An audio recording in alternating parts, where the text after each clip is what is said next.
All right, so I'm going to begin with this number 89, and it happens to be a percentage, and this number 98 is also a percentage, and this number 77 is also a percentage, and I want to tie all of these numbers and these percentages to contradictions in the rhetoric. Surrounding the mythos of gun ownership and gun identification, and what gun identification is, and how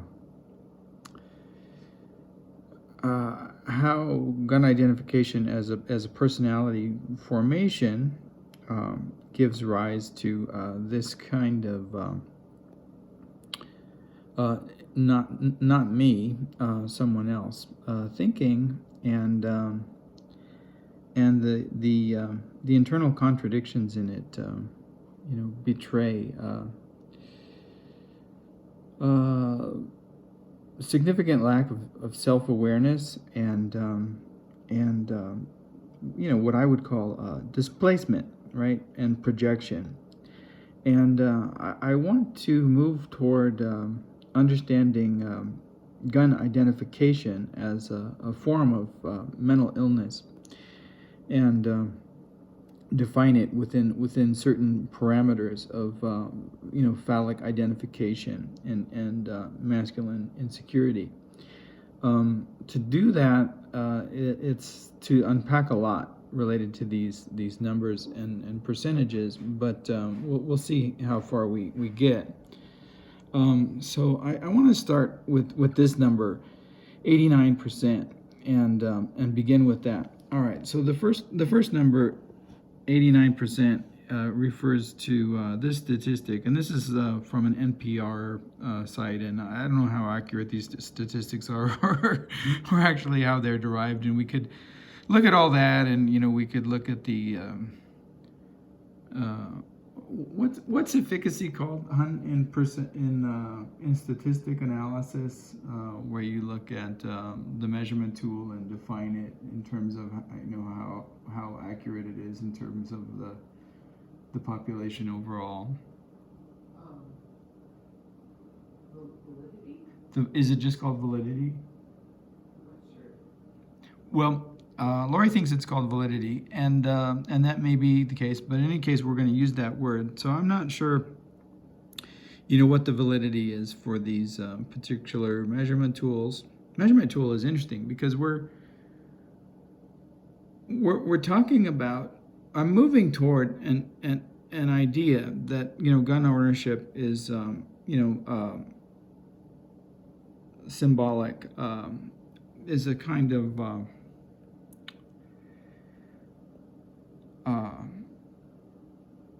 symbolic position of the phallus, so measurement tool is interesting in terms of the connotations that noun phrase gives rise to.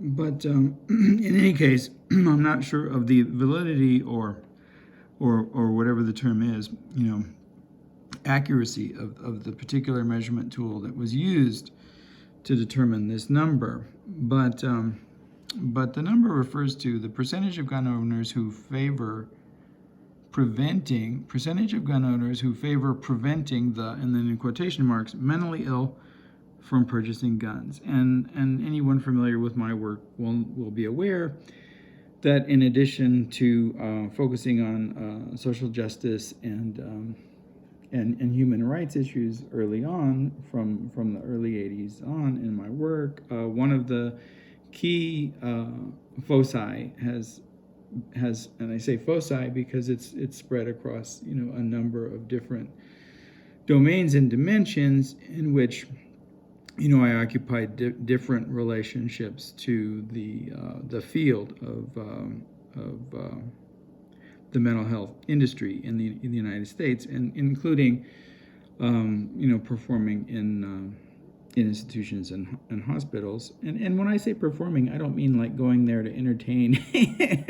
I mean doing research. So anyway, these loci within the mental health industry, has granted me, some large degree of insight and knowledge to what actually goes on and who actually get treated, by mental health professionals and within this system, and largely, whether people are aware of it or not, the mental health industry in the United States is largely treating individuals that have substance abuse issues, come from broken families, have in one way or another been socially marginalized, and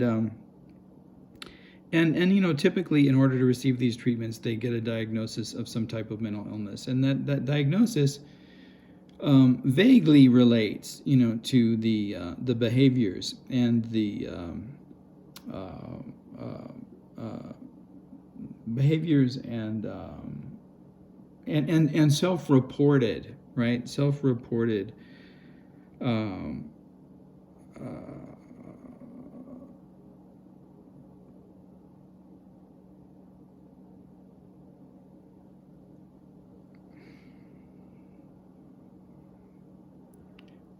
what's the word I'm looking for? I'm looking for a word that defines a set of behavioral activities and emotional responses, and what we sometimes refer to as feelings, and self-reported cognitive abilities, and anyway, this overall battery of subjectivity that has to do with one's feelings of self-comfort, social stability, anxiety, sadness. Anyway, this set, right, of self-reported and then observed, right, and mental health professionals make determinations based on these observations of how these behaviors and these self-reported subjectivities can be organized and placed within these available nominalizations, right? These sets that define one as either severely mentally ill or whatever is considered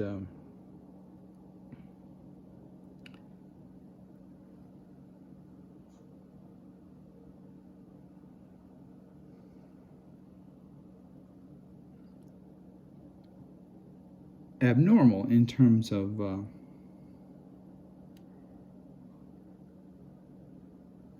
model, right, of social presentation. And so there's no diagnosis of mentally ill, right, but there are diagnoses of you can say psychotic. You can define, right, and it's not even an illness, but you can define behavior and a state of mental distress as you can define it as anxiety, you can define it as paranoia, you can define it as psychosis, you can define it as depression, right, and you can define it as delusional. And then those states that you can define that way get attached to descriptors, right, that are reifications of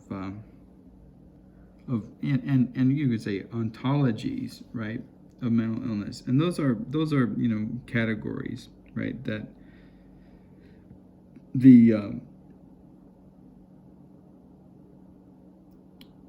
what is it, DSM, that the DSM allows someone who is performatively authorized to do these kinds of sorting can locate these individuals into these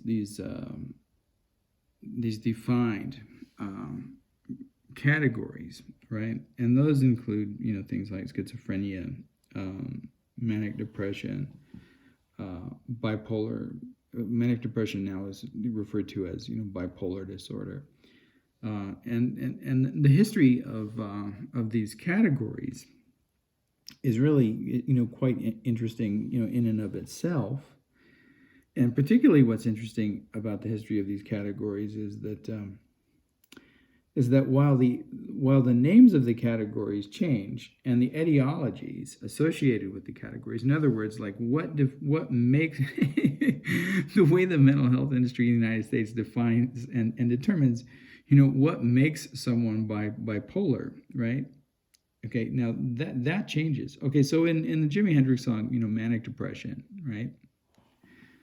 Manic depression, all in my soul, and Hendrix associates the depression with a state of being like feeling like outside the social norm, right, and being judged for it. The record industry, his difficulty with the economics within the record industry, all of these things that would make us sad and and angry, and that combination of sadness and anger, right, belonging to this state of manic depression. And but Hendrix isn't performatively authorized, to determine what the etiology of bipolar disorder or manic depression or whatever it is, and that belongs to the mental health industry. So whereas for Freud it was one thing, and for Melanie Klein it was another thing,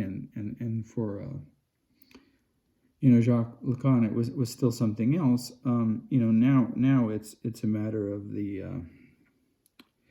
chemical imbalance in the brain, and what really fascinates me about these categories, though, is that while the etiologies, that determine, their makeup change, the categories themselves remain stable. It's like it's like almost like the categories, that were available in the Middle Ages, being possessed, you could just change the terms of the possession. Well, what interests me is that there's always been a history of scapegoating the outsider. Now, whether that outsider is functionally described, right, and defined, structurally described and defined by mental instability or skin color or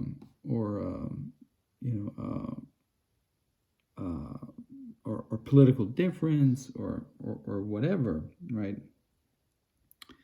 That the scapegoating, right, has always been there, and then you have to come up with a rationale, like, to justify it.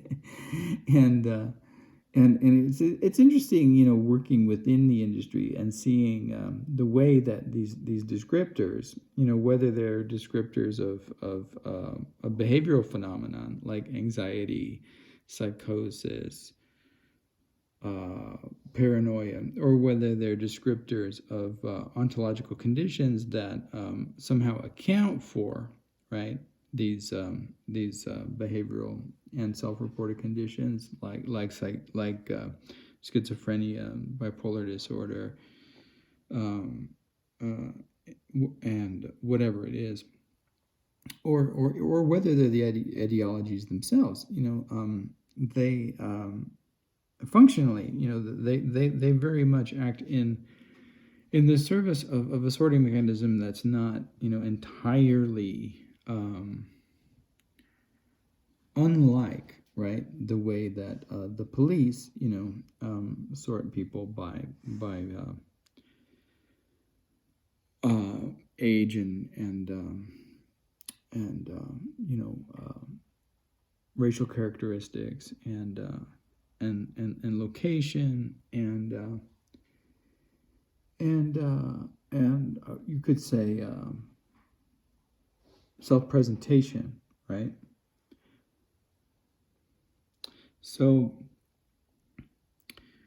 I was interested in this percentage of the 89% of gun owners, who want to scapegoat this category of the mentally ill.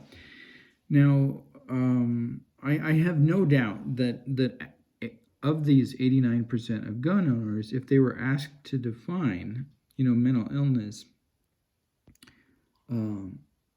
there would be a lot missing there. In other words, what does mental illness mean for, the 89% of gun owners? Well, for many of them now, and you hear this in the rhetoric all the time, being liberal is a mental illness. So according, if you put those two ideas together, for some percent of this 89% of gun owners, liberals would, if you identify as liberal, you would not, be able to own a gun. Of this 89% of gun owners, who favor preventing the mentally ill from purchasing guns, many of these 89% would also identify individuals that prefer identifying as a gender that is non-binary, or that is not described by the not entirely described and defined by the traditional, right, sorting of the sex organ that they were born with. They would define those individuals as mentally ill as well, right? And of this 89% of gun owners doesn't really know anything about defining what mental illness is, right? So that's interesting. And yet they favor preventing the mentally ill from purchasing guns.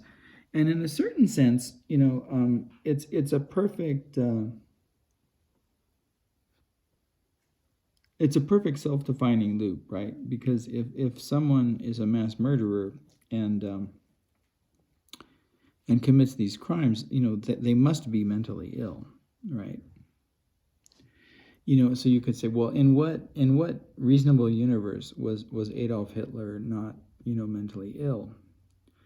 But mental illness, as we're defining it here, isn't about that. It's Adolf Hitler was not diagnosed with a mental illness. Now, whether he was manic and what the etiology of that mania was, he was certainly largely, right, sociopathic and inspired by profoundly inspired by grandiosity. But a lot of artists are inspired by grandiosity, and they're not Hitler. Almost all performance artists, participate in some level of extreme narcissism, and they do so quite easily without becoming mass murderers. So let's see what the number 89 actually has to do with statistics of individuals within. This again is one study, and it proposes that approximately 25% of mass murderers had exhibited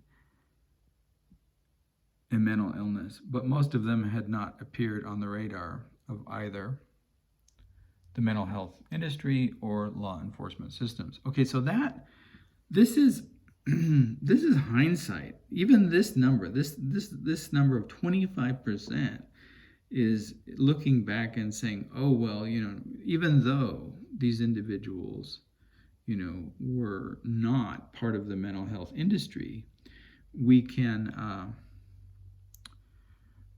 we can say by looking back at their behavior, maybe looking at their social media accounts, maybe looking at instances of conflicts and aberrant behavior in school, that they were suffering from some form of mental illness. And but even this number, 25%, right, didn't show up in records available, from the mental health industry or from law enforcement systems. So how are you really going to determine this number? That's the question. And then let's see, what's another one?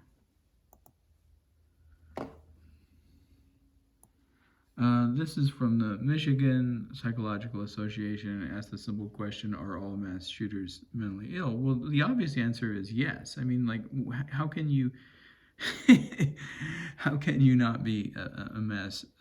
How can you be a mass murderer and not be mentally ill? Well, it's self-defining, right? It's a tautology, right? It's a tautology. So people who are mass murderers are mentally ill. Therefore, if the mentally ill were denied, guns, then we wouldn't have any, gun shootings. But the issue is, whether these individuals can be defined in terms of personal histories, right?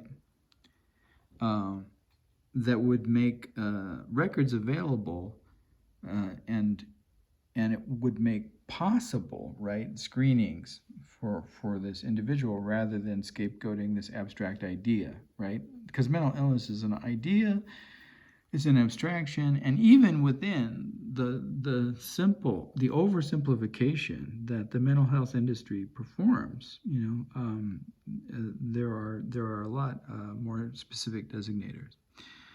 Okay, so the discovery here is that only 11% of all mass murderers, including shooters, and only 8% of mass shooters had a serious mental illness. All right, so that 25% that was all hindsight here, we can reduce to 8%. All right, so 8% of the population of mass shooters had a diagnostic history of mental illness, and yet compare that to the 98% of gun owners who favor preventing the mentally ill from purchasing guns. Okay, so one of my questions was, if it's okay to discriminate by this, particular positionality, the presence or absence, right? It's a binary opposition. Did you test positive for a mental illness, or negative? And the test would be, were you diagnosed with a serious mental illness by one of these, performatively authorized individuals within the institution of the medical establishment that are allowed to pronounce you mentally ill or not. And if you're allowed to discriminate by that performativity, why not by other performativities as well? So let's see. Oh, okay. So I thought, what are the percentages if it's 8%? Of mentally ill individuals, right? Okay, so what are the percentages by race? And so we look up the percentages by race, and in terms of mass shootings in the United States, the lowest one that we find is Native American. So only 3% of the mass shootings in the United States are by Native American, and that's 5% lower than the percentage of individuals who were diagnosed with a mental illness. So what I would propose is that we allow individuals, because those are still pretty, I don't know what other is, and Asian. Okay, so Asian is the same percent of Asians commit mass shootings as as the percentage of individuals diagnosed with a mental illness. All right, so I'm going to say that we allow Asians and whatever this category other represents, that's 5%. Let's make the cutoff line. Well, you could make the cutoff line a lot of different things, but what do you think? Maybe 25%? I don't know. It's hard to say. So if we're going to make the cutoff line 8%, we have to allow Asian Americans, right, to be able to buy guns, and other, whatever that category is, and Native Americans, and that's all, according to this statistical representation. Now, if we expand it a little bit, then we can include this unknown, unclear at 13%. And we can include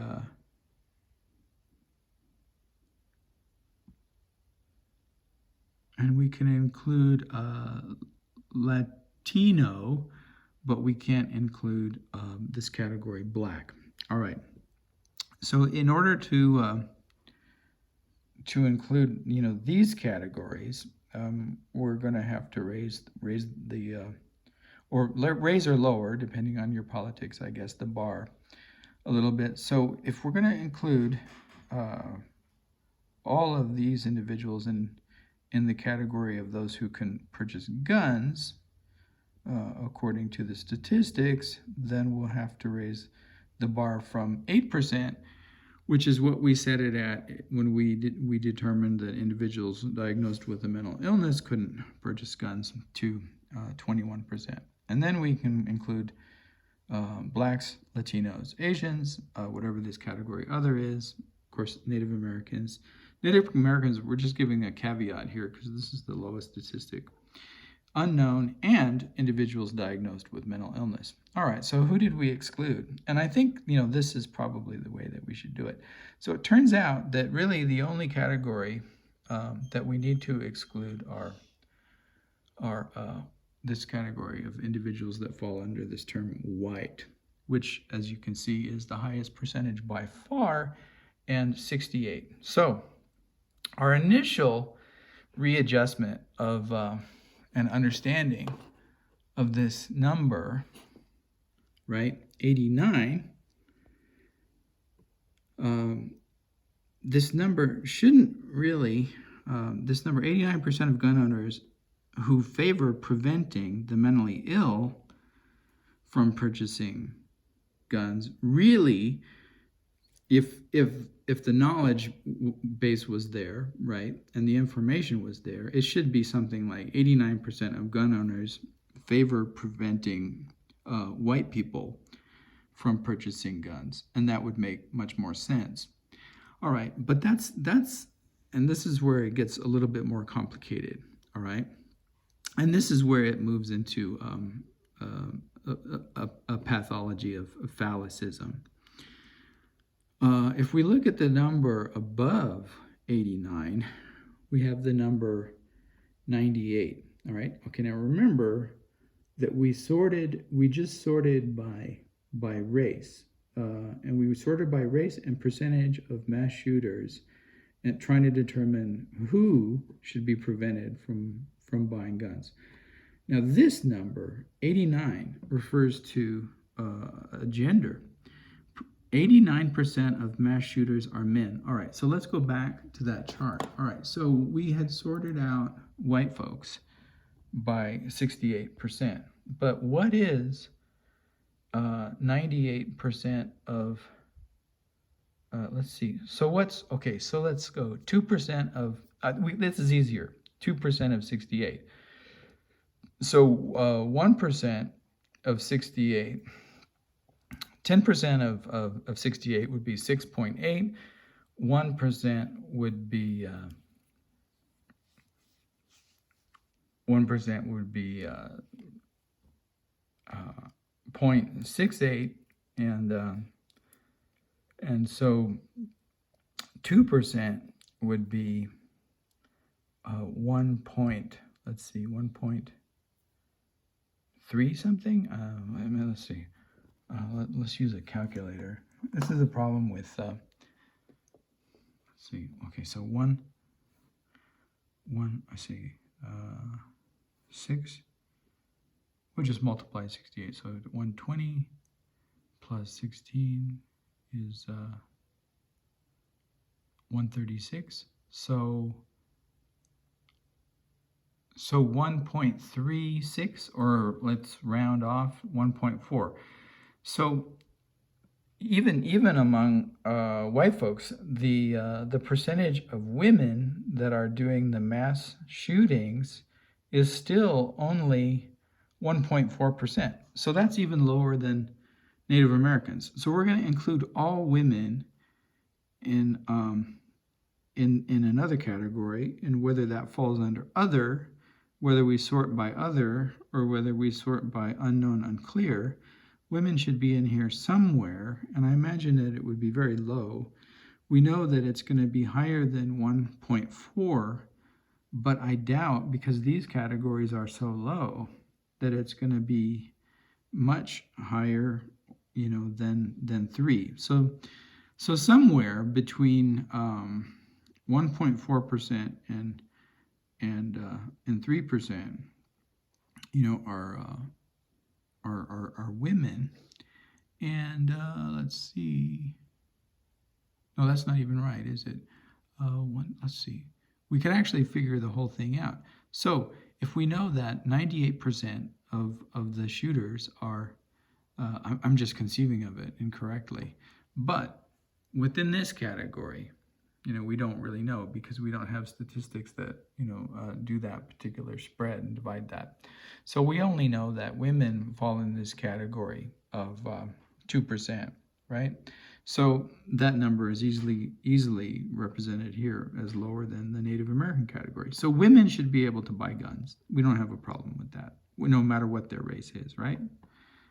So women of sorted into any category of race, whether that's unknown and unclear, Native American, other, Asian, Latino, Black, or white, all women should be able to purchase guns. All right, that's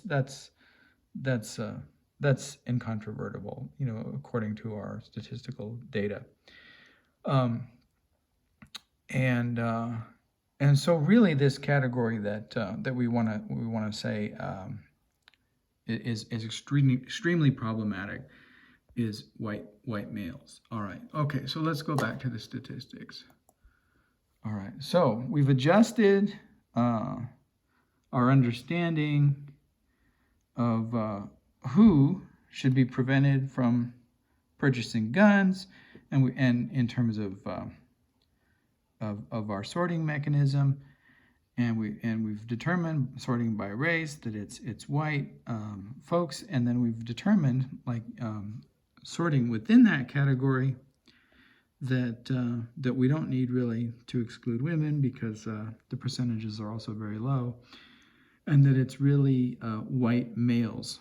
Okay, so individuals who identify themselves as white and male should be prevented from purchasing guns by an overwhelming, right, significantly greater statistical inventory than those who are designated by this category of mental illness, right, which is only 8%, whereas we see here 98%, right? So that's a 98% discrepancy that if we inform this 89% and explain to them this, that the logic, right, the logic by which this exclusion is made should favor the exclusion of gun purchasing abilities by white males. All right, okay. Let's see. Okay, that's the first issue. The second issue is this 77. All right, so, and this issue is different, and the dynamics of it, in terms of, it's not so much a sorting dynamics as it is a problem with the measurement tool itself. and anyone who's worked with measurement tools will know what I'm talking about. Self-reportage is highly problematic. Okay, think about the Milgram experiment, right? The Milgram experiment, which the year that was conducted actually is escaping me at this time, but let's look it up, and because I think it's significant to the discussion. So we'll see if we can find Milgram. Here we go.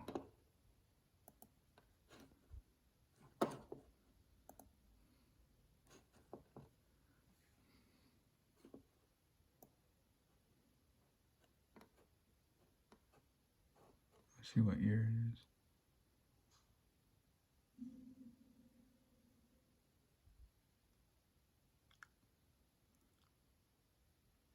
Okay, here we go. The experiments began in July 1961 in the basement of Lindsley Chittenden Hall at Yale University, and the reason that these experiments were conducted, very much like the various analyses made by Hannah Arendt and Erich Fromm, were that we were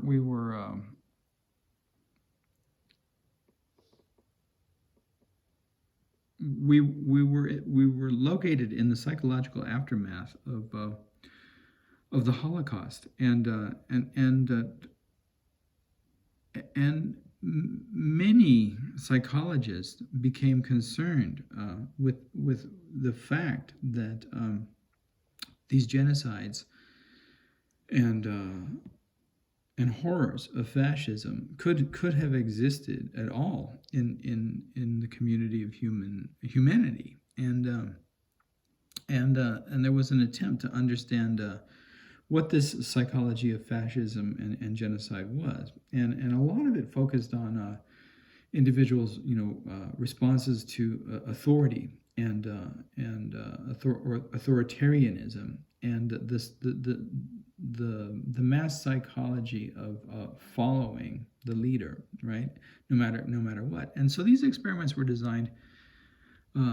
The subjects were misled, and they were told that they were doing cognitive research on these psychological subjects, and they were informed that if they were to ask these subjects memory questions, and if they failed to get the correct answer, and they failed to remember a sequence of a sequence of, I can't remember what it was, whether they were words or colors or what, it doesn't really matter, but if they failed to remember the order of the sequence or the elements of the sequence, they were given an electrical shock, and of course the real subjects weren't those that were being given the electrical shock, but those that were giving the electrical shock, and what these experiments determined was that many of these individuals, if prompted, just gently, right, by the research authority, right, the head of the experiment, would continue giving these shocks even long after that there was a failure on the part of the research subject to respond.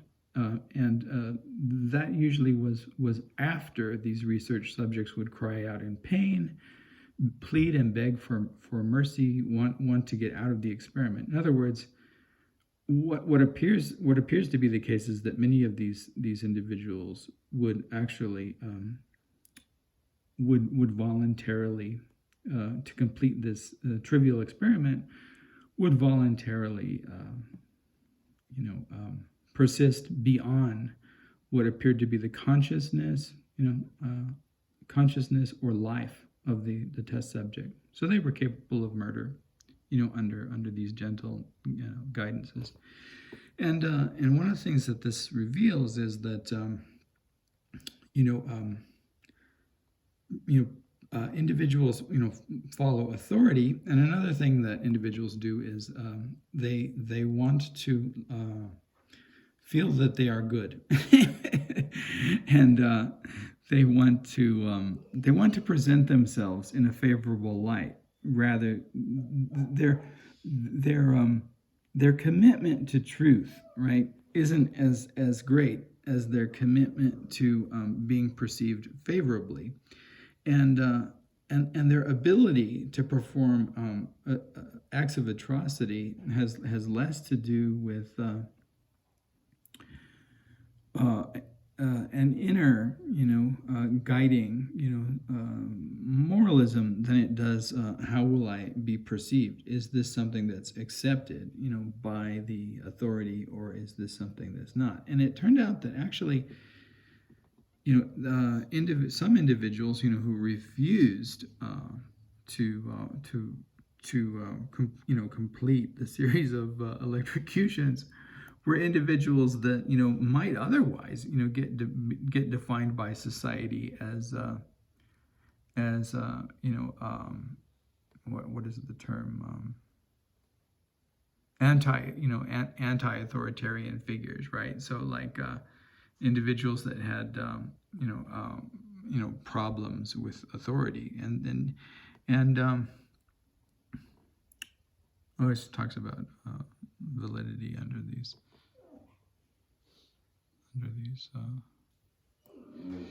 conditions. But here's the section on conformity. So conformity is more than just obeying the authority. It's also how one is perceived as an ethical subject, or how one is perceived as fitting in with the community values and standards, whatever they might be, and change.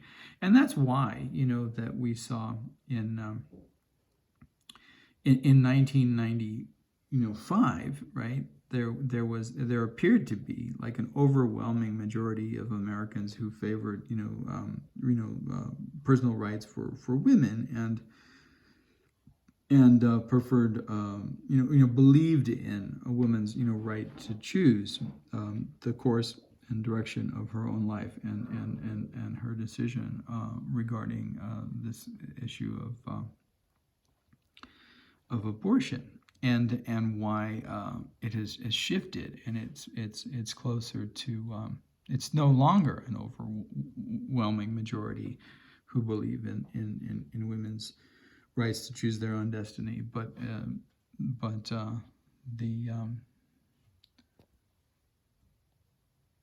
the division right now in the United States regarding women's rights to choose on the issue of abortion is much closer to a 50-50 split, and the reason is largely this: conformism. The production, by the media of certain normative positionalities, and the right-wing media's ability, like, to produce a barrage of misinformation and propaganda, plays with these ideas that belong to theory of conformism. So if you convince people that everybody is in this camp, you can effectively get them to respond on the surveys that they're in that camp, and that's what I'm really referring to with the problematics of this self-reporting. All right, so let's look at what the percentage is. So the 70% of gun owners who favor background checks, right, in private sales and gun shows. But this is misleading because this is self-reported. So if 70% of gun owners, they'll report, this is what I'm saying, 70% of gun owners report favoring background checks, right? But if you actually go to the NRA site and explore issues around it. And here, this isn't the NRA site.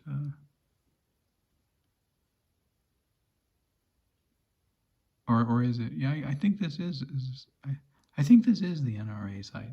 Well, anyway, this is the header.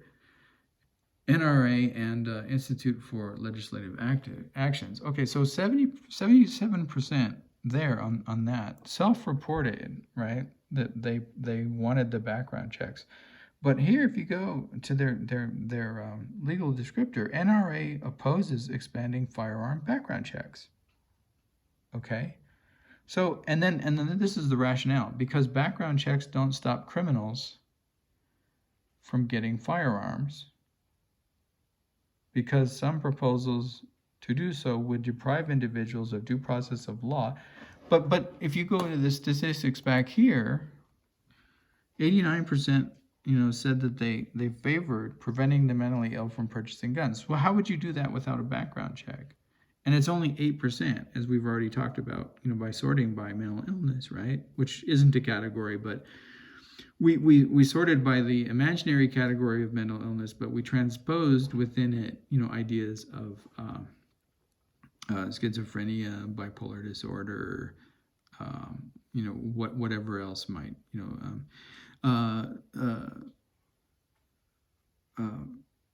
psychopath is still a descriptor in the DSM, and so is sociopath. So I would, if I was gonna sort by mental illness, I would start with sociopath, right?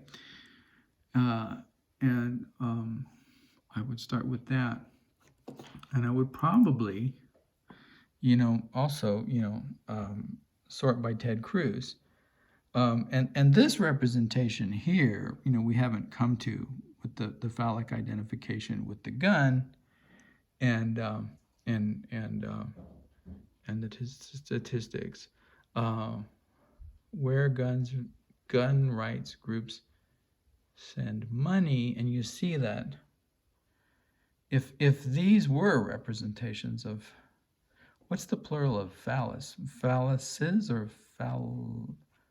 must be phalluses. If these were phalluses, then you can see that Ted Cruz's sorting phalluses by money. If we were going to do a sorting phalluses by money received from guns rights groups, we would probably have to find a bigger measurement tool than this Western style cult, or whatever it is, representation that we're using here, because clearly that's an enormous difference from $360,000 and $360,727, and the next highest award of $176,030.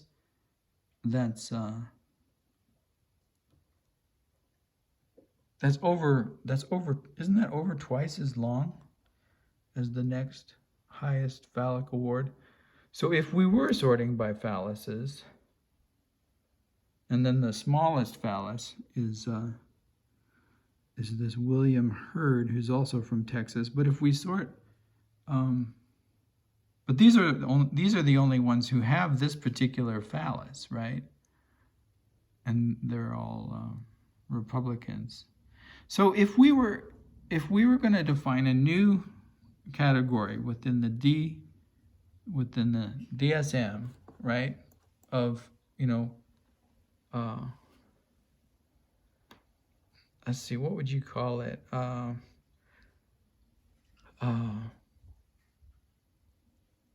Phallic gun identification. And if we were to call it a mental illness, we would include all of those individuals. And Ted Cruz would be the biggest loon. They don't use that word, but he would have to be the biggest loon within that category. And then you could argue, well, he's not really a gun phallically identified loon. He's just doing it for the money. We have to decide, is he really a gun phallically identified loon? Does he really believe in that? Or did he just do it for the money? Like, what if these are not representations of phalluses? What if they're just representations of money, right? Then you could say, well, isn't there a sociopathology involved in putting your own monetary interests over the lives of children who are being killed in school? And then you could say, okay, so Ted Cruz isn't a gun phallically identified loon. He's just a sociopath, right? But he's still crazy. So, okay, so we'll go back. So Ted Cruz is either, according to our new, it's not even really a sorting, we invented a new category, the gun phallically identified loon, which it is constituted largely by white males, right? And that's a mental illness, right? So the logic here is 98% of gun phallically identified loons favor preventing themselves from purchasing guns, right? Or close to that. It might not be 98%. There may be a rationale for owning a gun that falls outside of the mental illness defined by the gun phallically identified loon. Like, for example, like if you own cattle and sometimes those cattle, maybe they're attacked by a wild animal and you have to put that cow or that steer or that bull down, or that you have a sheep and it's suffered a similar injury and you have to put that animal down, and so maybe you do need a gun, or I'm not saying you do, but there may be a case, right? So this number probably isn't accurate in that strict sense, but you can see the self-contradiction. So 89% favor preventing the mentally ill from purchasing guns, and yet they're not aware that they fall within the category of mentally ill simply for the identification, with the gun and the phallus. And people will argue it's not about being a phallic representation. Okay, well, 98% of the mass shooters disagree with you. All right.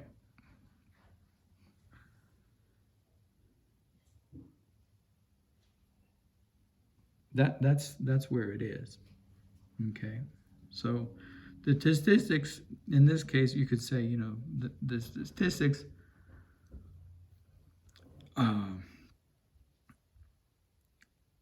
they may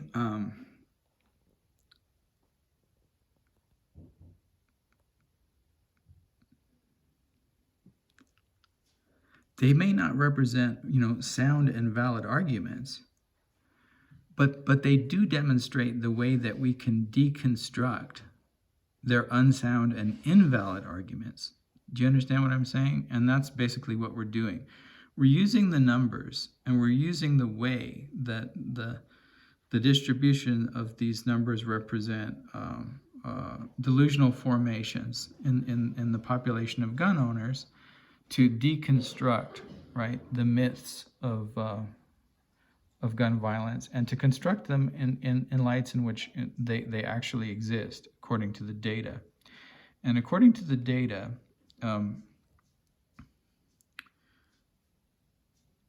masculinity is a key issue for gun ownership. And according to the data, right, the rhetoric, right, that's directed at the mentally ill, right, would be better off, if we really want to prevent gun violence, would be better off directed where its origins lie, and that's this mythos, right, of phallic identification on the part of white men with the tool. All right, so So what I wanted to do with the background checks is to compare that 77% that's self-reported with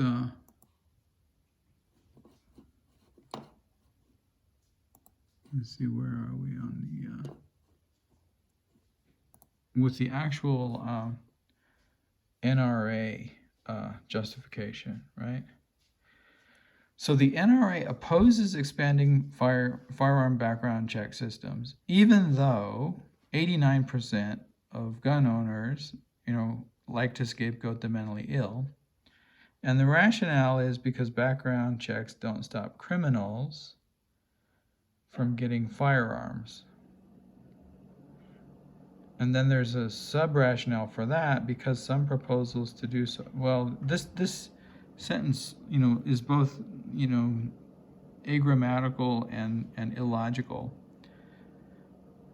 Background checks don't necessarily stop criminals from getting firearms. All right, okay. So again, oh wow. Okay, so here's an interesting thing. So most mass shooters, and then there's an association. So there's like an Islamophobic thing on their thing, right? Okay, this totally like plays into this like white supremacist ideology that belongs to the NRA.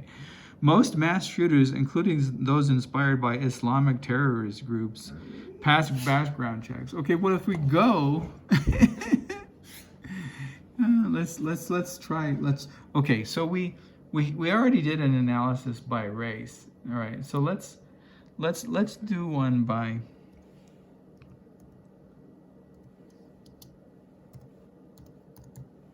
religion. Now I wonder if it'll even be here because, clearly, if it is mass shooters in the U.S. by religion, it's overwhelmingly going to be Christian, right? It's totally overwhelmingly going to be Christian. So I doubt that they're even going to have statistics. That's how skewed these things are. Mass shooters in the U.S. by religion. And let's actually see what we get. Oh, so you're not even going to get a breakdown because it's too damning.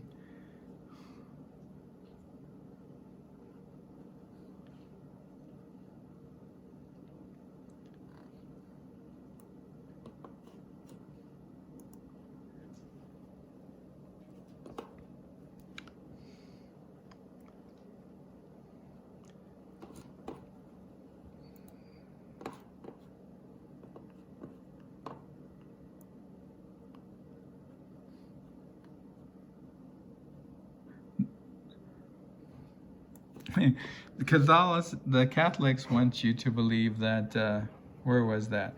Oh, the Catholic Business Journal wants you to believe that there's a link between atheists, agnostics, and mass shooters. Let's see. This is funny, but I can't find any reasonable, and it doesn't surprise me really, because the truth is. We'd have to do those statistics ourselves. We'd have to derive them.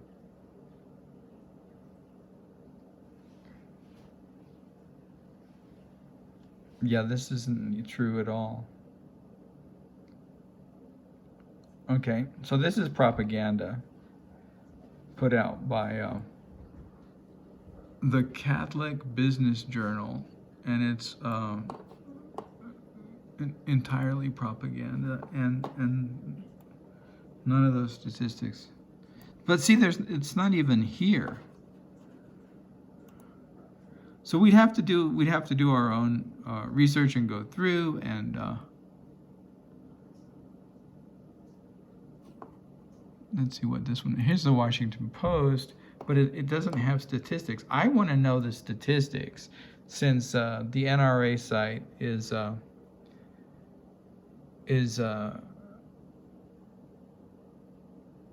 producing this this Islamophobic misrepresentation.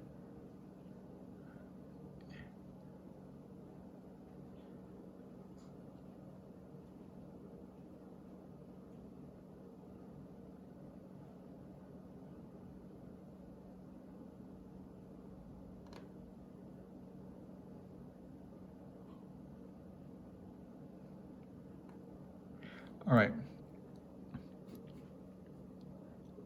There is no breakdown by religion apparently available. Let's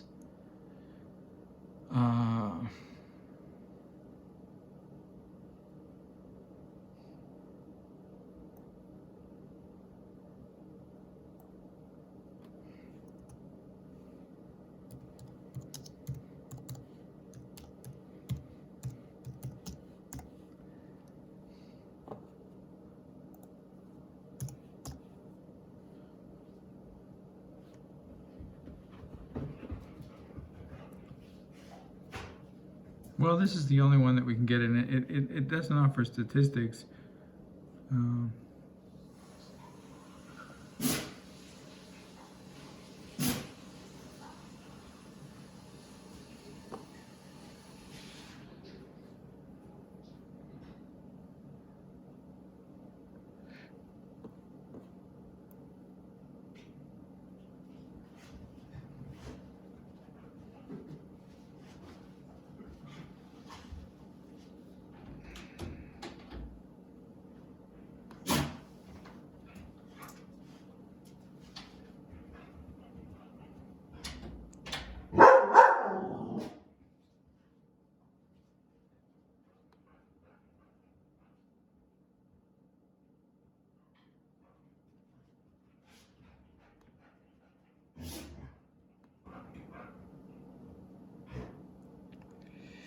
And here's another one, Mike Huckabee. Well, you know who he is, and this is the same guy whose son, tortured and hung a dog, murdered an innocent animal, and then his father, who was a governor at that time, got the charges dropped for this horrible act of cruelty against an animal. So you have this same guy whose son, right, is clearly a sociopath, and who avoided any kind of so his son avoid a sociopath that harms animals, right, and these are the clearest signs of mass shooters, having a history of these kinds of violence against the innocent, and then Huckabee got him off, right, because he had the political clout to do it, and has the nerve to say that the problem with mass shooting in America isn't a matter of unlimited access to weapons of destruction, but a lack of faith in God. If I had if I had the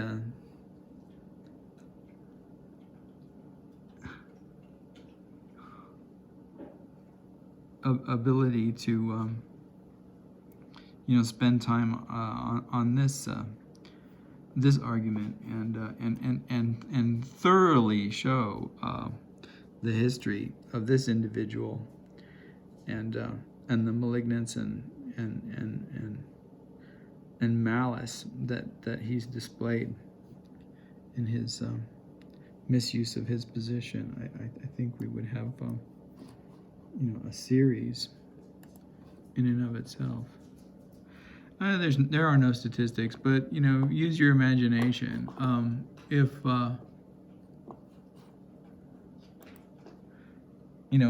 this is the percentage, right? Where honestly do you think that Islam falls here, right? It's gonna be like somewhere in here, It's gonna be this is it probably. Other, as opposed to, right, this one, so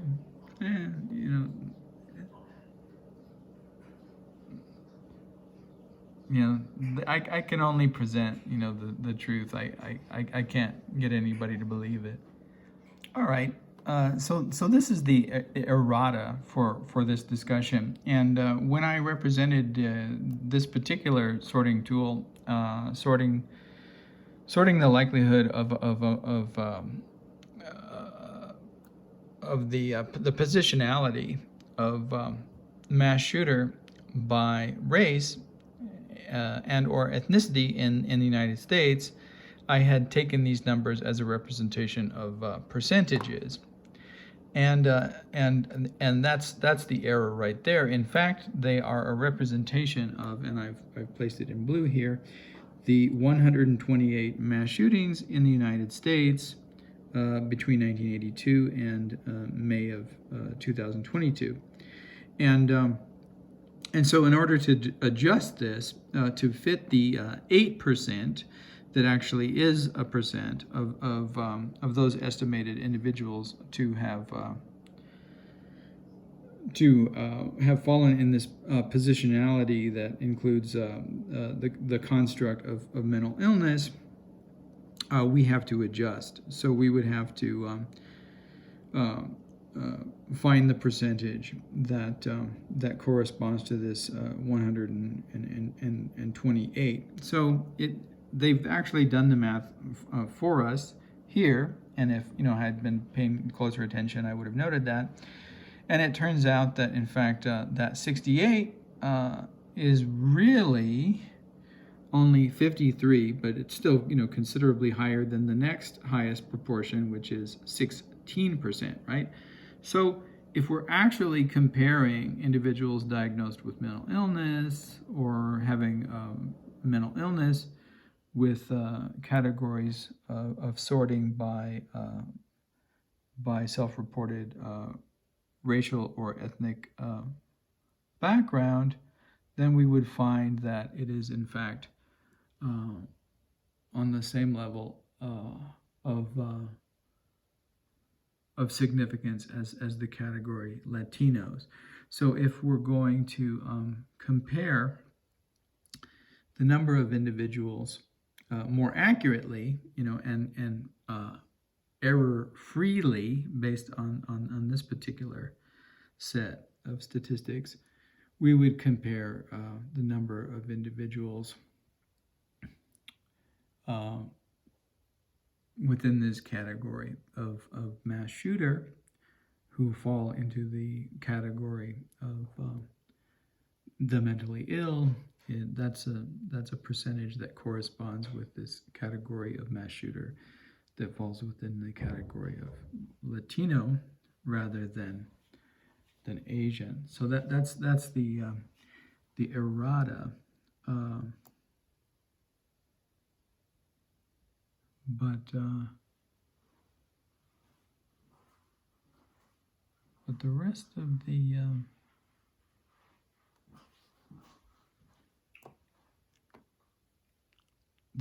the information is